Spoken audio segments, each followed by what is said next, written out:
What causes financial bubbles? With Edward Chancellor, The Price of Time. Summary: the Bankless podcast hosts, Ryan Sean Adams and David Hoffman, are joined by Edward Chancellor, a financial historian and author. They explore the topics of his books, Devil Take the Hindmost, A History of Financial Speculation, and The Price of Time, The Real Story of Interest. They delve into how bubbles and interest rates are connected, how low interest rates can induce speculation, and the impact of modern financial developments like cryptocurrencies.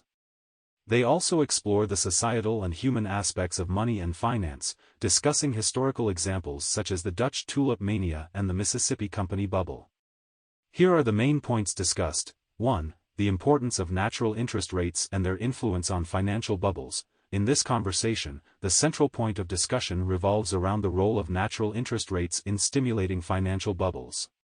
It was argued that extremely low interest rates often contribute to the emergence of speculative bubbles.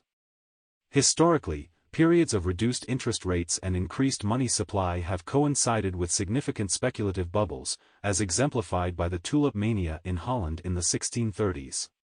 Hence, the understanding of interest rates and their manipulation can potentially provide insight into the mechanisms underlying financial bubbles. 2. Inevitability of speculative bubbles in technological advancements. Historical perspective. The key point discussed is the cyclical nature of speculative bubbles during the emergence of new technologies. These bubbles attract significant capital for the exploration and implementation of novel technologies but often result in financial loss for investors once they collapse. The speaker cites examples of such instances throughout history, like the railroad in the 19th century and the Internet in the late 1990s. Despite the financial losses for speculators, these bubbles usually benefit consumers by making the resultant technology accessible at a discounted price. 3. Inflation seen as modern debt jubilee and balancing tool for societal wealth. The discussion centers on the role of inflation in modern economies as a means of managing high levels of debt. Referred to as a modern debt jubilee, the interviewee posits that inflation, though often viewed negatively, plays a crucial role in eroding the real value of debt over time, a process termed financial repression. This serves to balance wealth accruals and power disparities in society, particularly aiding lower wage earners and young savers while affecting corporations and older, wealthier individuals. Thus, modest inflation is considered a necessary economic function. 4. Misunderstandings about inflation and natural rate of interest impacts economic stability. The most important point discussed is the speaker's critique of current monetary policy, arguing that central banks' fixation on a 2% inflation target and fear of deflation could actually lead to the misallocation of capital, excessive risk-taking, and buildup of leverage, eventually culminating in financial bubbles and crises. Furthermore, the speaker underscores that the natural rate of interest, a critical concept in economic theory, isn't revealed solely by inflation or deflation. Instead, indicators such as asset price bubbles, excessive risk-taking, and leverage buildup may better signal a deviation from this rate. 5. Intertemporal disequilibrium driven by central bank policies leads to financial bubbles. The key point of discussion revolves around the economic concept of intertemporal disequilibrium driven by central bank policies, particularly low interest rates. This unnatural rate of interest, set by central bankers, has distorted the balance between present and future consumption and savings and investments, leading to various financial bubbles. In the recent years, this has manifested as an everything bubble, affecting various assets like cryptocurrency, meme stocks, and SPACs. This distortion, in turn, has profound implications on the overall health and stability of financial systems and economies. 6. Central bank policies and negative interest rates distorting market norms. The central conversation revolves around the influence of central banks' decisions on financial markets, particularly in the context of the large-scale issuance of reserves and negative interest rates. These measures have contributed to abnormal market behaviors, with equities and bonds swapping traditional roles. Furthermore, there's a critique of the lack of lesson learning from past financial bubbles, with suggestions that regulatory responses may have inadvertently encouraged risky behaviors. There is concern that this trend, combined with technological advancements, is increasing the risk and frequency of future financial bubbles. 7. the transition to cryptocurrency and central bank digital currencies could stabilize financial systems. The discussion revolves around the potential of cryptocurrencies and central bank digital currencies, CBDCs, to replace fiat currencies. The speaker believes that the use of such currencies, with their limited supply, could help reveal the natural or market rate of interest. This could lead to reduced debt accumulation, fewer speculative bubbles, sounder financial markets, and potentially stronger economic growth. The speaker also emphasizes the challenge of transitioning from fractional reserve banking, implying that this financial model may contribute to system instability. 8. Cryptocurrency as a privacy tool and freedom instrument amid state surveillance. The speakers discuss the potential for cryptocurrency to establish itself as a privacy tool and an instrument of freedom, particularly against increasing state surveillance and control mechanisms like China's social credit system. This potential comes with the ongoing digital transformation and the move toward central bank digital currencies, which could increase state control over individuals' financial activities. The conversation also emphasizes concerns over an impending financial system transition due to rising inflation and interest rates, suggesting that prudent positioning could help individuals retain their wealth. Content type: podcast interview. Content publisher: Bankless. Publish date: May 2023. Did Ethereum break? With Preston Van Loon and Terence Tsao. Summary: the podcast covers a detailed discussion about a recent event in the Ethereum network, where issues of non-finality arose. The hosts, joined by Ethereum experts Preston Van Loon and Terence Tsao, explore whether Ethereum broke during this event. They delve into the technical aspects of what non-finality means, the implications of the event, and how Ethereum managed it. Here are the main points discussed. 1. Ethereum remains intact despite finalization issues. The main discussion revolved around a recent issue on the Ethereum network where it failed to finalize twice due to an unexpected yet valid behavior from some Ethereum clients, specifically Prism and Tiku. This led to blocks being missed, which impeded finalization, a process that embeds an epoch of blocks permanently into the blockchain. However, the guests emphasized that this did not constitute Ethereum breaking. Instead, it showcased Ethereum's robustness in managing unfavorable conditions. They also touched on factors that could have precipitated this event, such as a significant increase in validators and deposits. 2. Ethereum experiences non-finalization event due to validator networking issues. The key point in this discussion revolves around a non-finalization event in the Ethereum network triggered by validator networking issues. The problem appeared in two clients, Prism and Tiku, which did not handle a certain scenario well, leading to a loss of more than 60 blocks. This indicated a problem beyond a single client, prompting emergency updates. The system maintained transaction liveness, although finality was temporarily disrupted. Ethereum's inactivity leak mechanism was triggered for the first time to penalize inactive nodes, validating its resilience design. 3. Ethereum's resilience demonstrated through mainnet incident response. The key point discussed is the recent issue faced by the Ethereum mainnet and the subsequent swift response. The situation underscores the resilience of Ethereum due to its client diversity and the design of its consensus mechanism, LMD Ghost, which prioritizes network liveness. This incident demonstrated how Ethereum was able to recover quickly without requiring intervention, underscoring the importance of diverse client teams and the robustness of the network specifications. 4. Ethereum's resiliency stands strong amid blockchain tests. The crucial point discussed in this podcast is the resiliency of Ethereum's proof-of-stake mechanism. Despite facing testing scenarios, Ethereum's mainnet has proven its robustness and continuous improvement in liveness, unlike other blockchains that have experienced downtime during issues. This liveness property is deemed vital for any blockchain's functionality, even over high transactions per second, which can be addressed through second-layer solutions. Lastly, a recently identified weakness has been eliminated, further strengthening the Ethereum network. Content type: podcast interview. Content publisher: Bankless. Publish date: May 2023. Monolithic versus modular scaling and the block size wars. Prabal Banerjee, co-founder of Avail. Summary: the podcast conversation with Prabal Banerjee, co-founder of Avail, revolves around Avail, a project focused on data availability to achieve scalability in blockchain ecosystems. The discussion addresses common misconceptions about Polygon and Avail, discussing their features and roles in the blockchain world.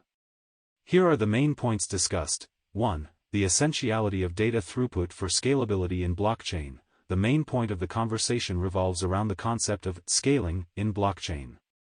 The discussants emphasize that the increase in the data throughput is a pivotal factor for scalability, enabling more space for transactions and the construction of advanced applications. This throughput can be enhanced by increasing block size or block propagation frequency. Moreover, they outline the roles of full nodes and light clients in the blockchain infrastructure. 2. The functionality and importance of light clients and data availability sampling in blockchain. The discussion primarily focuses on the roles and significance of light clients and data availability sampling within a blockchain network. Light clients download block headers instead of entire blocks and verify that information from full nodes corresponds with these headers. Trust on validator sets is inherent in this model. A system of data availability sampling and redundancy, enabled by erasure coding and polynomial commitments, makes it possible to efficiently detect and handle any hidden data by block producers. This approach maintains network security and trust, even as hardware requirements for full nodes increase.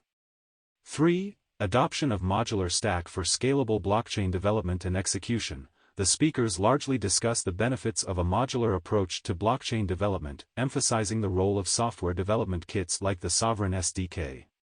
It highlights the importance of scalability, throughput, and data availability, in particular. Modular systems, such as Avail, Celestia, and Eigen, are lauded for their capacity to separate execution environments from data availability and consensus, increasing flexibility and ease for developers. The speaker also addresses the idea of a monolithic versus modular blockchain, favoring the latter for its scalability and adaptability. 4. Modular versus monolithic blockchain architectures, a new frontier for developers. In this discussion, the principal point revolves around the potential benefits of modular blockchain architecture over monolithic ones. The speaker argues that modular systems, compared to monolithic ones, offer more freedom for application developers to tweak specific parameters and create custom environments. This flexibility is especially important in terms of virtual machine designs, data availability layers, and trust assumptions. The discussion also mentions that the tooling and ecosystem around a virtual machine are crucial for developer adoption and stresses the need for more advanced virtual machines to support richer applications. 5. Modular blockchain design could accelerate innovations in the ecosystem. The conversation centers around the modular versus monolithic approaches to blockchain architecture. The speaker points out the potential of the modular approach to offer more rapid innovation, better optimization, and faster iteration. They believe that while monolithic chains, due to their simplicity, currently dominate, the adaptability of modular designs could prove invaluable in a rapidly evolving ecosystem. They underline that each approach has its pros and cons, and the survival of any blockchain ecosystem relies on the utility it provides to its users. Content type: podcast interview. Content publisher: Logan Jastremski Podcast. Publish date: May 2023. How to not get hacked and other security lessons learned, Riaz Faisalaboy and Nasser Kiawak. Summary: this presentation, led by Riaz Faisalaboy and Nasser Kiawak, former online security experts at A16Z Crypto, focuses on the critical aspect of security in the Web3 ecosystem.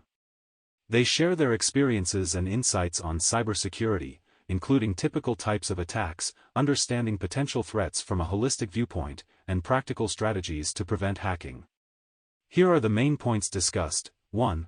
Critical security lessons drawn from Nomad Bridge's trustless bridge vulnerability. The most significant point of discussion was the Nomad Bridge's security failure due to an untested code update, leading to unauthorized transactions.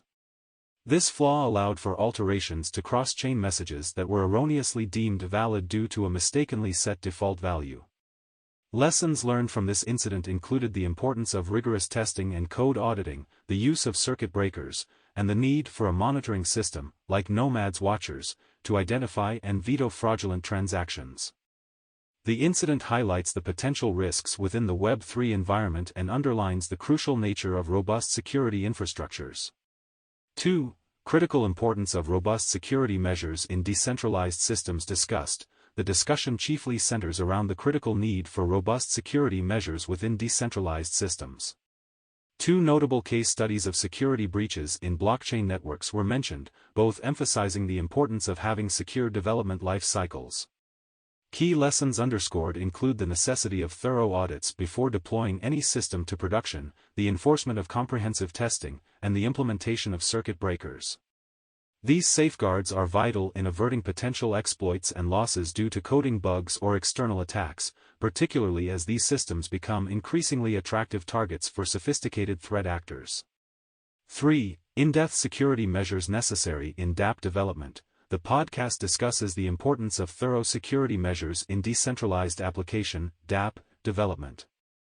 The discussion underscores the risk of attackers exploiting weak points in dApp systems and intercepting user interactions.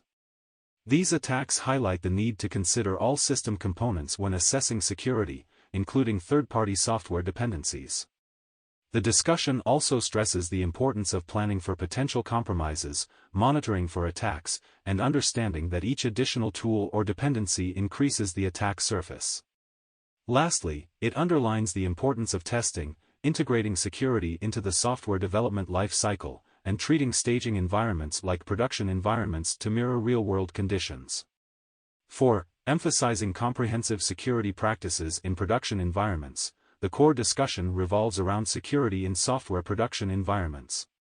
The speaker discusses the importance of robust preparation for real-world production conditions, implementing least privilege access control, enforcing separation of duties, conducting thorough audits, and ensuring reproducible builds for exact versioning. Once in production, monitoring, logging, and alerting must be actively maintained for effective incident response. Furthermore, multiple layers of security checks are emphasized for each iteration of the system. This holistic approach towards security is stressed to be an ongoing process, rather than a one-time checklist item. 5. Emphasizing security as a core value proposition for companies. The primary point discussed in the podcast revolves around the importance of incorporating security into a company's core value proposition, not treating it as a mere afterthought or a checkbox to tick. The discussion advocates for integrating security as a feature of the product and harnessing it as a selling point.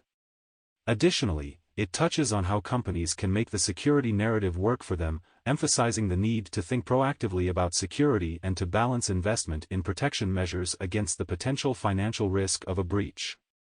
6. Exploring the challenges of implementing automated contract monitoring in decentralized systems. The key point discussed involves the potential integration of automated monitoring systems in decentralized contracts to prevent security breaches. This conversation illustrates the apprehension some companies have due to concerns about unforeseen side effects and the inherent liability of implementing an automated pause mechanism in case of detected anomalies. The complexities of attacks often being single transactions, the need for consensus on who can activate the mechanism, and the difficulty of predicting attack patterns are identified as additional hurdles to be overcome. Content type, presentation.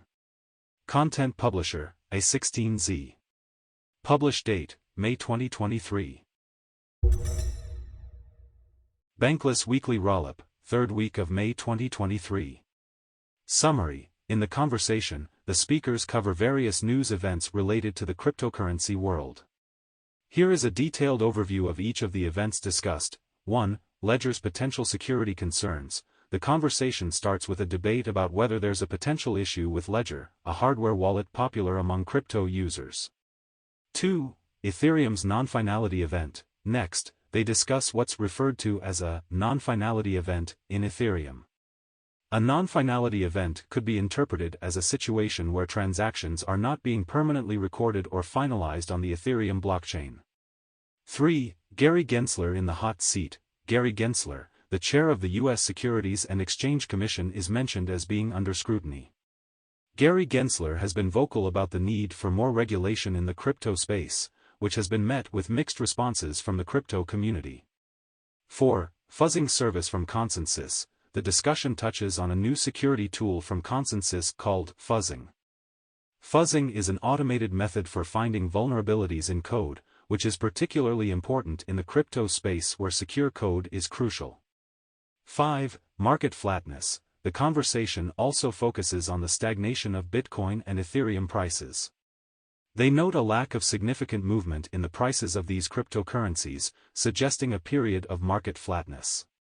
6. Increase in Ether deposits on the Beacon chain. Despite the stagnation in the price of Ether, they note an increase in the amount of Ether being deposited onto Ethereum's Beacon chain. The Beacon chain is a part of Ethereum's upgrade to Ethereum 2.0, which will shift the network from a proof-of-work to a proof-of-stake consensus mechanism. 7. The Fed's interest rate policy. They discuss comments made by billionaire investor Paul Tudor Jones on the Federal Reserve's interest rate hikes. Jones suggests that the Fed could declare victory and stop raising interest rates, arguing that inflation is on a downward trend. 8. Liquidity drying up in crypto markets. The last significant point discussed is the drying up of liquidity in the crypto markets. They note that this could be due to a lack of an efficient bank settlement layer in the crypto world, impacting market makers' ability to settle transactions instantly with counterparties. 9. The Boar Market. The conversation starts with a discussion about what the speakers refer to as the boar market. They describe this as a time when the excitement within the cryptocurrency market has died down, and prices have been generally flat or in decline. Anthony Sassano's idea of time-based capitulation is discussed, referring to a stage in the market where investors become disillusioned due to persistent negative price movements or inactivity and start selling off their assets. They also reference a headline from The Economist expressing bearish sentiment, suggesting that the promise of cryptocurrency hasn't lived up to its initial excitement. 10. The promise of crypto. Following the market discussion, they delve into the topic of a crypto finance revolution that seems to be further off than ever. They comment on how these negative sentiments are part of the apathy or boar market, where people are losing faith in the market's potential to deliver high returns. However, they mention how they've seen these headlines before, suggesting that the market is cyclical and will eventually turn around. 11. Layer 2 activity. The speakers then transition into a conversation about Layer 2 technologies, which provide solutions for increasing the throughput of blockchain transactions by handling them off the main blockchain, Layer 1. They specifically discuss the total locked value in Layer 2 solutions, as well as transaction throughput of Layer 2 technologies, noting an increase in activity, especially on Ethereum Layer 2 solutions like Immutable X and ZK Sync. 12. What happened to Ethereum? The conversation shifts to recent technical issues with Ethereum, where there were periods where blocks weren't being finalized due to an overload of attestations from validators. The speakers stressed that while finality was temporarily paused, Ethereum was not down.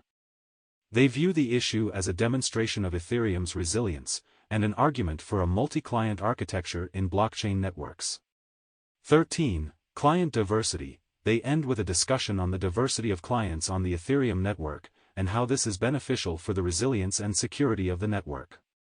They comment on the distribution of consensus clients and execution clients, which are important for validating and processing transactions, respectively.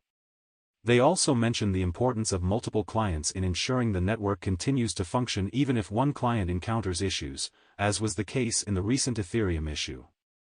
14. Ethereum's architecture and resilience. The conversation begins with a quote from David Hoffman regarding Ethereum's decentralized and distributed nature. He suggests that individual components of Ethereum may fail, but the network as a whole will continue functioning. The speakers then dive into the topic of Ethereum's slowness, stating that the slower pace allows for more components to be a part of the network, increasing its resilience. They note that Ethereum is designed to withstand component failures and can quickly recover from such instances. They then discuss Ethereum's consensus mechanism and note that Ethereum has a culture of maximum security. 15. Block reorgs and risks associated. In this part of the conversation, the speakers discuss block reorgs in the context of Ethereum.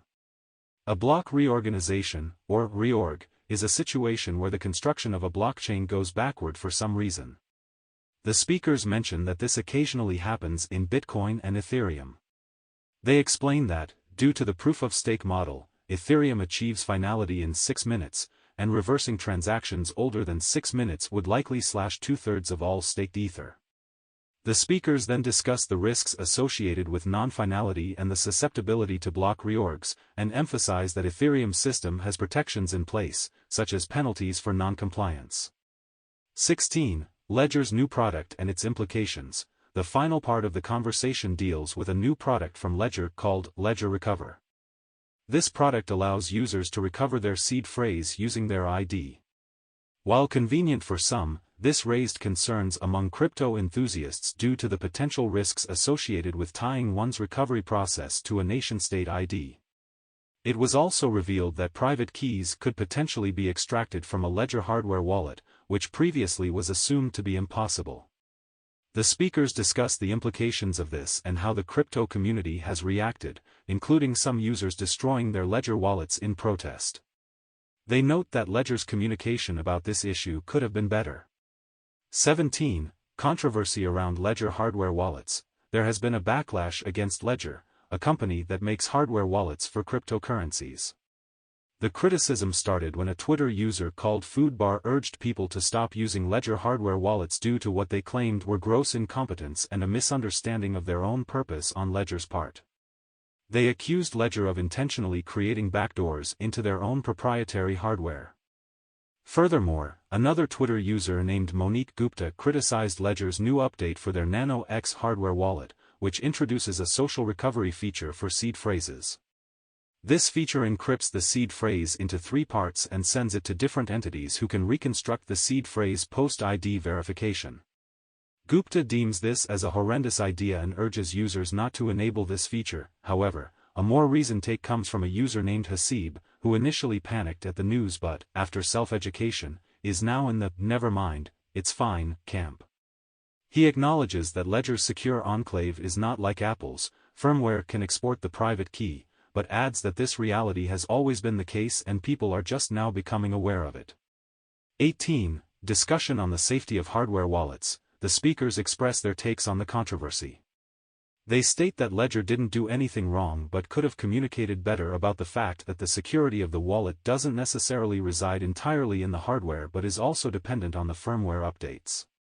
They call for Ledger to possibly open source their firmware to increase transparency and trust. They suggest that redundancy and multi-wallet setups are a wise choice for any cryptocurrency user, citing Ethereum's multi-client design strategy as an example. They also note the inherent issues with seed phrases and the need for better solutions like smart contract wallets and MPC technology. There is some speculation that this incident could push the industry in that direction, and a call for users not to react hastily by destroying their Ledger devices, but to learn from this incident and use whatever security measures they prefer.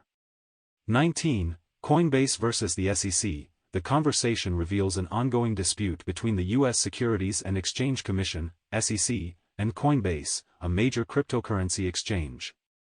The case revolves around regulatory clarity for digital assets, where Coinbase argues that the SEC's guidance is vague and inhibits innovation in the digital asset space. The U.S.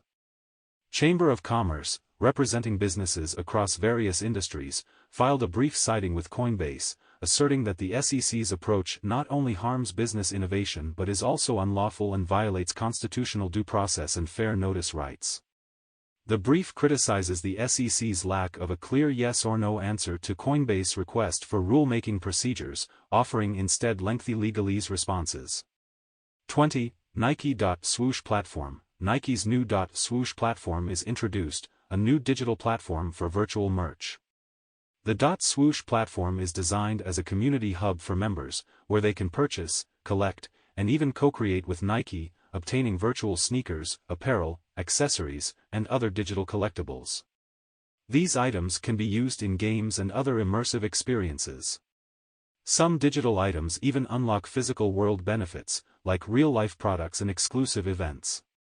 The platform operates on the Polygon blockchain, known for its lower transaction costs compared to Ethereum. 21. Optimism's Bedrock Update. Optimism, a Layer 2 scaling solution for Ethereum, is undergoing a major update known as Bedrock. The update will reportedly reduce protocol fees by 50% and increase network security. It also aims to support more op-chains, chains built on the OSI stack, an effort towards Ethereum's vision of fractal scaling, with thousands of interconnected chains. The Bedrock update requires a short period of downtime for the Optimism mainnet. 22. WorldCoin. The speakers discuss WorldCoin, a cryptocurrency project, and its adoption of the Optimism mainnet for its infrastructure. They mention an interview with Sam Altman, one of the people associated with WorldCoin, indicating that there is a growing buzz around WorldCoin on Twitter. 23. Lido v2. The speakers discuss a recent upgrade of Lido, a liquid staking solution in the Ethereum ecosystem, which has enabled withdrawals. They speculate about the future of Lido and the possible outcomes of these upgrades. 24. PayPal and MetaMask integration. They discuss the integration of PayPal and MetaMask, which allows users to buy crypto directly in their MetaMask wallet using PayPal. This move is seen as a significant development, opening up the world of crypto to millions of PayPal and Venmo users around the world. 25. On-chain cease and desist. A unique legal event was brought up where cease and desist letters were sent as NFTs to the wallet addresses associated with meme coins.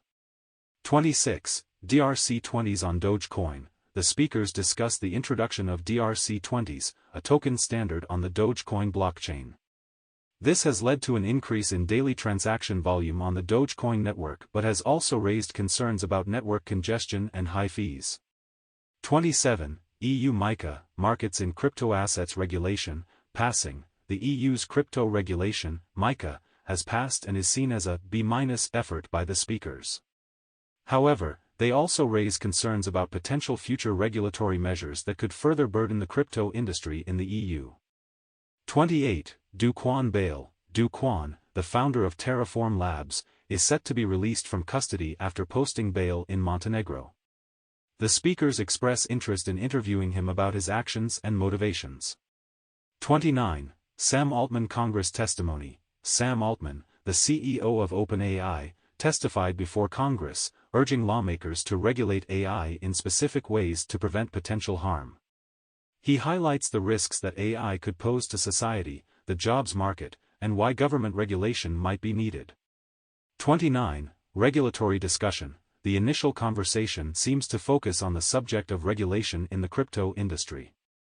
There seems to be a dialogue on whether certain industry leaders appear in front of regulators to lobby for rules that may strengthen their own positions.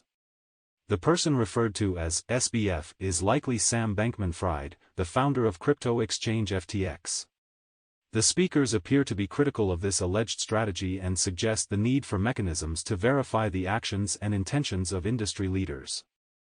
This conversation emphasizes the importance of not just trusting but verifying the actions of powerful entities in the cryptocurrency ecosystem. 30. AI development. The conversation then pivots to discussing the use of artificial intelligence, AI, in creating generated images or videos. They mention a particular video as an example, which was allegedly related to a testimony given by a person named Sam Owen. 31. Ethereum and miner extractable value. MEV. The conversation then returns to a Q&A format, with the first question revolving around Ethereum and the possibility of using MEV as a partial gas refund to users. MEV refers to the income a miner can make through their ability to arbitrarily include, exclude, or reorder transactions within the blocks they produce. The speakers suggest that not only is it possible, but it's an active strategy pursued by several startups. 32. Bitcoin's potential fork and ordinals. The next question revolves around Bitcoin and the possibility of a hard fork to create a chain with and without ordinals. An ordinal is a Bitcoin term referring to a specific ranking of Bitcoin outputs, usually intended for a specific order in which transactions are confirmed. The speakers anticipate the ordinals blockchain would be the more decentralized option.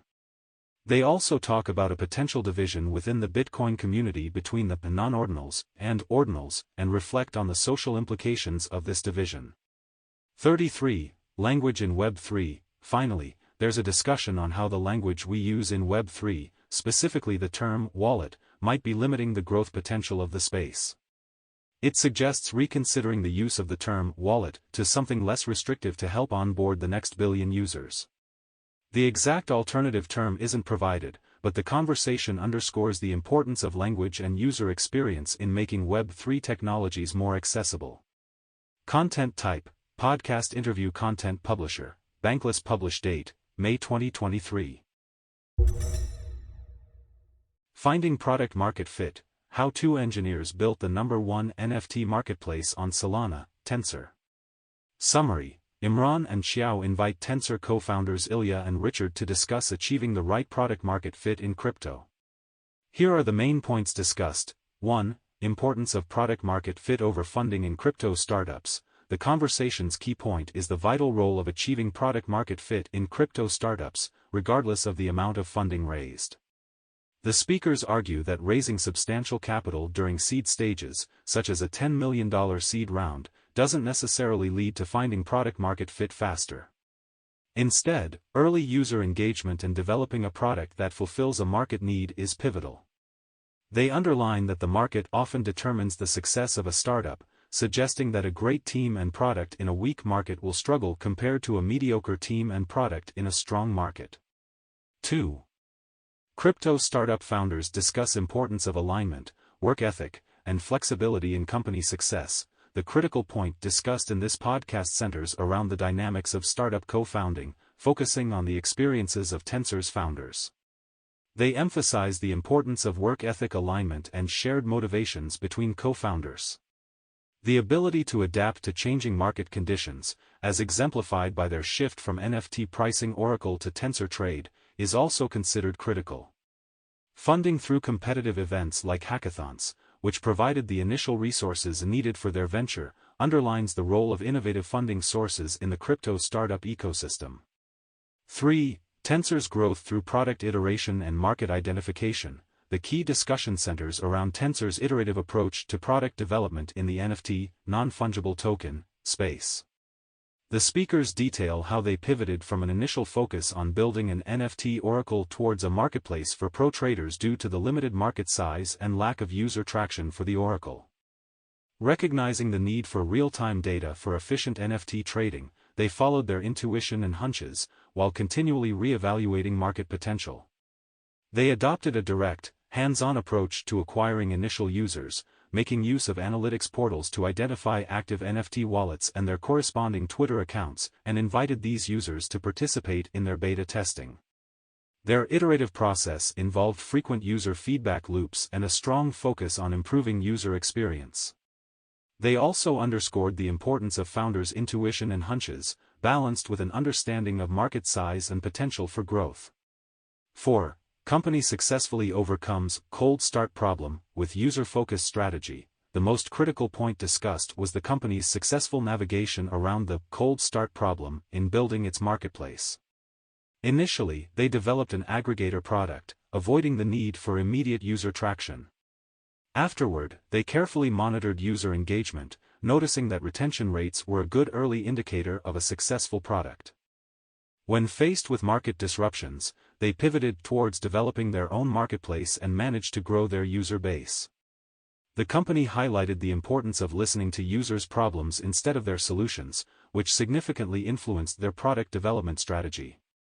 5. The essence of achieving product market fit, founders' intuition and user insights. The discussion emphasized the importance of a founder's intuition in achieving product market fit. According to the speakers, an entrepreneur's intuition about market understanding plays a key role in whether a product will work. User feedback doesn't directly instruct what to build, instead, it enhances the entrepreneur's intuition and provides a more fine-tuned perspective on the market. However, if a product fails to yield expected results, the founder should quickly adapt and consider the next best idea. This process helps build resilience and improves the decision-making process over time. 6. Critical importance of product market fit before startup scaling. The speakers emphasized the importance of achieving product market fit in startups, especially in the crypto space, before attempting to scale the business. They critiqued the common practice of startups raising substantial seed rounds and focusing on organizational growth before establishing a strong product market fit. They suggested that spending resources on developing a solid, desirable product is more prudent, arguing that premature scaling distracts from the essential process of establishing a product that consumers want and can lead to inefficiencies and wastage of resources. 7. Solana emerges as Ethereum's strong competitor amid rising costs and UX concerns. The conversation largely revolved around the comparative merits and shortcomings of Ethereum and Solana in the blockchain ecosystem. The central point was the growing attractiveness of Solana due to its superior user experience, low costs, and single-layer design. Despite Ethereum's initial success and influence, challenges like increasing transaction costs and complexity are prompting a shift toward Solana. The speakers suggested that this trend could continue, particularly for new retail customers and projects that prioritize user experience and affordable transaction fees. Content type: podcast interview. Content publisher: Good Game Podcast. Publish date: May 2023. Is Ledger safe? With CTO, Charles Guillemet.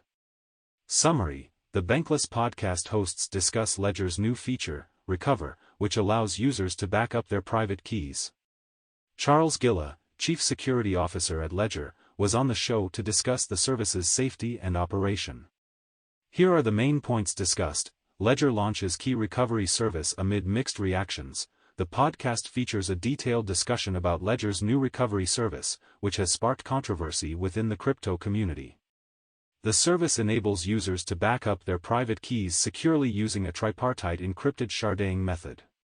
Ledger's Chief Security Officer, Charles Guillemet, addresses the concerns raised, explaining that while the firmware update makes it possible for private keys to leave Ledger devices, this process is conducted in an ultra-secure, encrypted manner.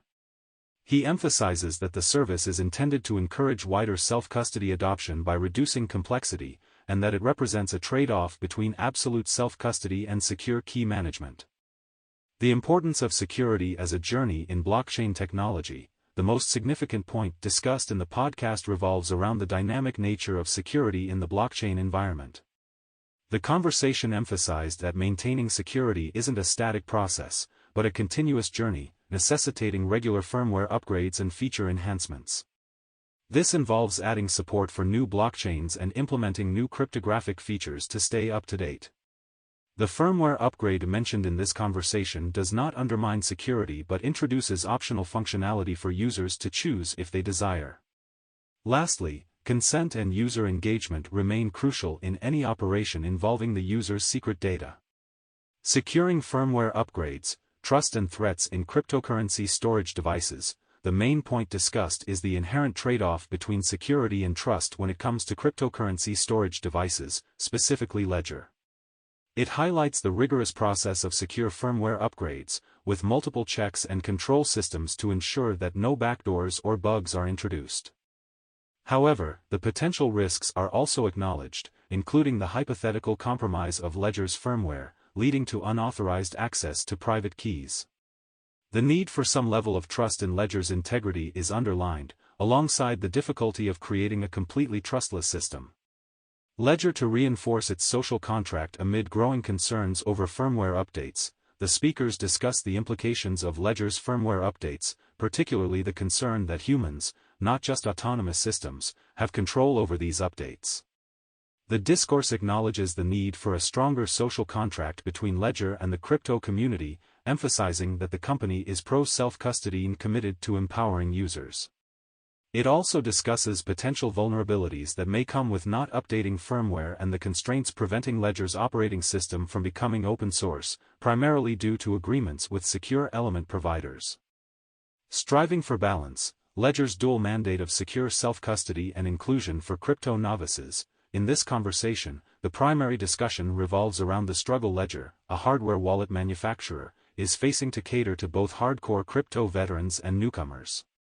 With recent backlash over their Ledger Recover tool, which many perceive as a potential security risk, the company underlines its mission to ensure secure, self-sovereign asset ownership for all. They acknowledge the challenge of educating the growing user base about hardware wallet operation and the need for continual communication, given that trade-offs exist in achieving perfect security and self-sovereignty. The conversation emphasizes Ledger's commitment to broadening crypto adoption without compromising on security. Content type: podcast interview. Content publisher, Bankless. Publish date, May 2023. Why India is poised for a gaming boom, The Edge Podcast. Summary: in this episode of The Edge Podcast, the CEO and co-founder of Super Gaming, Roby John, is interviewed. The discussion revolves around India's potential to become the next gaming powerhouse, leveraging its massive population and affordable internet access. John, who was previously involved in an educational software startup and now leads one of the most downloaded gaming companies in India, sheds light on their upcoming game, Indus, designed to celebrate Indian culture. Here are the main points discussed. 1. The emergence of India as a global gaming powerhouse. The most significant discussion point is the burgeoning gaming industry in India. Factors such as India's young demographic, high mobile phone penetration, low-cost internet, and rapid digital payments growth have created an ideal ecosystem for a gaming boom. Furthermore, India's recent achievement of being the most populous country alongside its high download rate of apps bolsters its potential as a global gaming market. Notably, homegrown games are gaining traction due to the local studios developing capabilities and increased disposable income among Indian gamers. 2. Super Gaming capitalizes on Indian market through localization and digital decolonization. Amidst Chinese game ban, Super Gaming, an Indian game studio, is seizing a new opportunity in the wake of the Indian government's ban on Chinese games and apps due to security concerns. This ban has opened a vacuum, transforming a competitive market into a blue ocean opportunity. Super Gaming is filling this void with localized content that resonates with Indian players, capitalizing on a movement of digital self-reliance and privacy focus in India. The company's strategy is to weave Indian culture into their games and build an esports community from the ground up.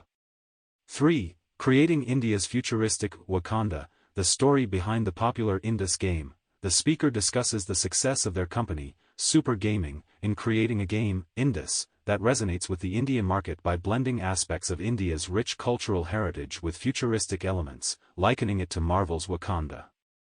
They detail their three-pronged strategy: storytelling for engagement, utilizing a powerful gaming engine for retention, and unique content for monetization. They emphasize the importance of understanding the target audience and including their cultural symbols and icons to create a gaming experience that is authentic, relatable, and exciting. 4th, building a gaming community, beyond the product to personal connections. In the podcast, the speaker highlights the significance of fostering a community-focused culture in their gaming company. They emphasize a more personal approach in connecting with players, valuing the importance of understanding players' needs and responding to their feedback. This is implemented by meeting players in person, addressing feedback on a regular basis, and treating the community as part of the company's extended family. Furthermore, the speaker also highlights the role of content creators in amplifying game distribution and the importance of optimizing the game for the local context. 5. Super Gaming emphasizes importance of on-chain economy and player ownership in Web3 games. The main point of the discussion was about how the speaker's company, Super Gaming, is tackling the intersection of blockchain technology in gaming. Super Gaming advocates for a shift to a Web3 model that places a greater emphasis on player agency, ownership, and utility-driven economies. They seek to create a balance between gameplay and the economy, using matchmaking and other game design elements to avoid pay-to-win scenarios. The speaker also emphasized the importance of player-driven customization and the creation of unique, craftable in-game items, leveraging blockchain technology for authentication and ownership tracking. 6. Promising new casual shooter game, Battle Stars, partners with India's top YouTuber, prepares for launch. The gaming company discussed the success of their game, City Royale, which has amassed 22 million users. Their next venture, a casual shooter game called Battle Stars, is in soft launch in 3 countries, and will debut in India on May 5.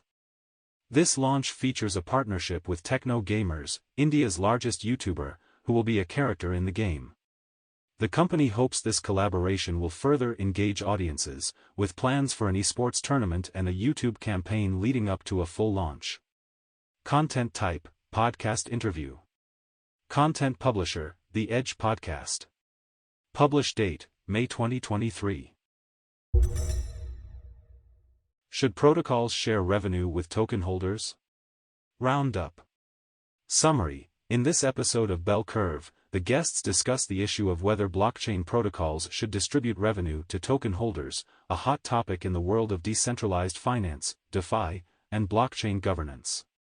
Here are the main points discussed. 1. Discussion highlights opposition to LDO staking proposal. The discussion primarily focused on a recent proposal for Lido's LDO token staking and potential revenue distribution to token holders.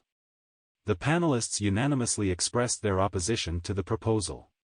They stressed the importance of capital allocation management, especially during a bear market. Instead of distributing revenue to token holders, they argued for reinvesting revenue into the protocol's growth, such as paying developers, improving user experience, or developing new services. They also expressed skepticism about the calculation of Lido's runway, criticizing the use of native tokens for this purpose. 2. Tokenomics distractions detract from focus on business drivers. The key discussion revolves around how businesses, particularly in the crypto space, are often distracted by tokenomic structures that might not be beneficial to the health of the company. They highlight how strategies like buyback and burn, while appealing for short-term gains, might be detrimental in the long run, particularly when they cause a net loss and distract from product-focused growth. This distraction may lead to unsustainable economic loops that take away from the core business drivers. The conversation uses Lido, a staking solution for ETH 2.0, as an example. 3. Ethereum community discusses growth of Lido, staking derivatives, and impact of potential bugs. In the discussed podcast, the speakers primarily focus on the growth and implications of Lido, a liquid staking solution on Ethereum. They scrutinize its expansion, especially in light of it having 31% of the total stake, and debate potential future issues related to bugs and social scaling. They compare the utility of holding STTH, staked ETH, over traditional ETH due to the staking rewards. Additionally, the conversation covers the complexities of staking derivatives, their diverse offerings, and the potential for liquidity fragmentation in the market. 4. Tether plans to invest part of its profits in Bitcoin. As per a recent attestation report, the key point discussed in the podcast is the recent attestation report for Tether, which revealed its intention to reinvest 15% of its operating profit into Bitcoin. It signals a significant step for the company, despite the report originating from BDO's Italian branch. The participants discussed the implications of this decision, its potential impact on Bitcoins by pressure, and the need for Tether to continue maintaining one-to-one backing for its deposits. They acknowledged that while Tether is a business seeking to generate profits, maintaining customer trust is paramount. 5. Continued opacity of Tether provokes discussion amid market distortions. The discussion centers on the opacity of Tether, a prominent stablecoin. Despite market distortions and tumultuous financial conditions, Tether remains mysteriously unscathed. The conversation questions the possible reasons behind this, such as strategic investments in U.S. Treasuries, and the potential that they may be positioning themselves as a future global bank. The speakers expressed the need for transparency in Tether's operations, particularly due to its massive market cap and the financial implications it carries. The group agrees that such opacity raises red flags and calls for increased scrutiny. Content type, podcast interview. Content publisher, Blockworks. Publish date, May 2023. The Chopping Block, Wizards vs. Laser Eyes for the Future of Bitcoin. Summary. This episode of The Chopping Block explores potential complexities Bitcoin could face with the inclusion of inscriptions and BRC-20 tokens, drawing parallels to Ethereum's issues. It assesses how these changes, possibly similar to Ethereum's ERC-20 tokens, could impact Bitcoin. Ordinals may suggest a new strategy or technique within Bitcoin's network.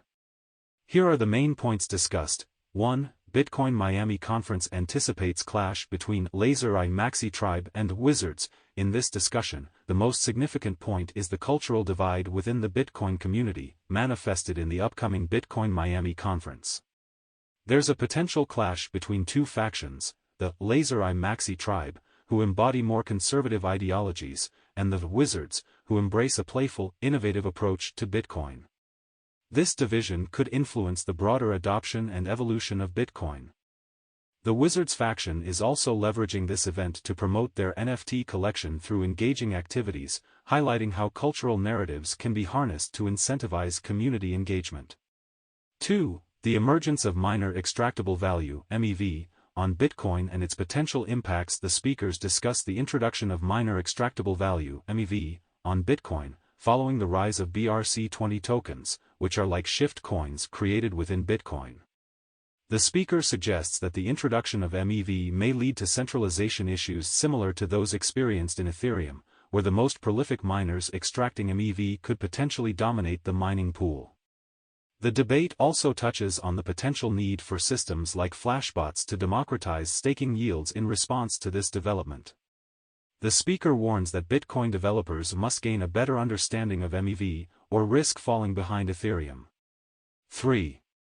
Bitcoin community's challenge with miner extractable value (MEV) and Layer 2 scaling solutions. The key discussion point centers around the Bitcoin community's struggle with miner extractable value (MEV) and the challenges of implementing effective Layer 2 scaling solutions. The conversation explores the potential of randomizing transaction ordering to mitigate MEV risks and examines the limitations of state channel-based systems in high-fee environments, such as Bitcoin's Lightning Network. The speaker also speculates on a potential convergence of Bitcoin and Ethereum expertise to address these issues, pointing out that Ethereum community has a better grasp on dealing with these problems. 4. Controversy surrounds Ledger subscription service for key recovery. The key point discussed involves Ledger, a prominent hardware wallet manufacturer, introducing a new feature enabling third-party private key recovery. This feature uses a subscription service where the key is split into 3 shards held by separate third parties. In case of loss or damage to the physical device, the owner can recover their key by proving their identity. However, this development has led to significant backlash.